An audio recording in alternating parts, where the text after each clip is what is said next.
Hi everyone, my name is Cynthia Sanchez, and today I'm going to be discussing how to resolve pushback, objections, and misunderstandings. First and foremost, what are objections and pushback and why do they happen? They're basically just questions that come up in the sales conversations or job interviews, and they usually happen when your interviewer or prospect wants more information. So if you were to be told, you lack experience, try to perceive this as a question instead of a statement and think of it as, can you help me understand how you can succeed in this role despite limited experience? It's important to remember that objection and pushbacks don't always automatically mean rejection. So it's also very, very important to understand the motivations behind questions and pushback. They usually come up for different reasons, so it's important to figure out why they did in the first place. For example, sometimes interviewers or prospects kind of want to test how you would respond, or sometimes they just don't really know what else to say. So understanding the motive can help you respond efficiently and guide the conversation towards the goal or outcome that you're hoping for. So, what if concern or objection is provided, knowing how to receive that pushback is just as important as how do you respond to it. It's important to remain calm, cool, and collected. Don't always assume that concerns mean doubt. They could just need more information from you. Um, a few key things to remember that is that if that person seems angry, it's try not to let their emotions kind of represent how they truly feel on the inside. That might not always be the case. Always let the other individual finish and stay calm if objections are brought up. Always expect pushback, always invite it. This will help you show, that you have genuine interest or, in hiring or buying. And the next step is going to be to restate the concern of the objection.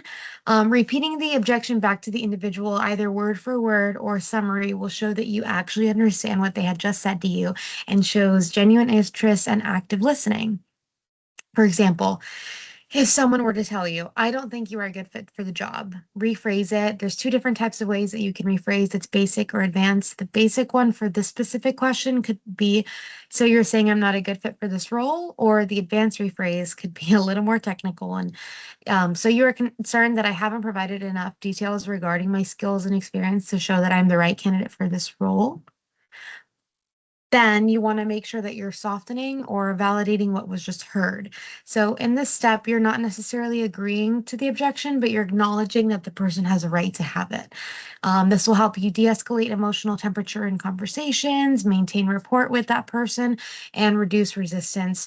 Obviously, if somebody were to feel dismissed, they could, feel upset or angry. But if somebody were to feel heard and respected and understood, they are more likely to open up to you. A few techniques to help guide this would be acknowledging the objection. You can simply just say that you understand their concerns. You can validate the objection, letting them know that their concern is reasonable or may be shared by others. And then you could also agree with parts of it and, just saying, you just remembering that parts of the objection could actually be valid. You also want to make sure that you're clarifying the real reason behind the objection and the pushback. Again, objections can come from many different reasons. In this specific step, your job is going to be to ask probing questions to understand and clarify the real reason behind what was just said. And there's two types of questions. There's indirect probing questions and there's direct probing questions. An example of an indirect one would be, why do you think that is? Or a response for, direct probing questions could be, would you feel comfortable sharing exactly what your concern is? It's important to remember that if you respond to that individual without clarifying the real and actual issue behind the objection, you could risk missing the actual issue. So the next step is going to be how to respond appropriately. Only after you have already restated the objection, validated it, clarified the real reason behind it, are you ready to respond. Your job is to address the real objection and not the surface level version that you might see. Focus on showing your value while addressing their concerns in a thoughtful, authentic way. It's important to be prepared. You don't want to get caught off guard. Just be honest if you don't understand or know the answer at that moment, and just let that individual know that you will find out as soon as possible. Maintain honesty and confidence. The next step is going to be to verify that the concern or objection was addressed.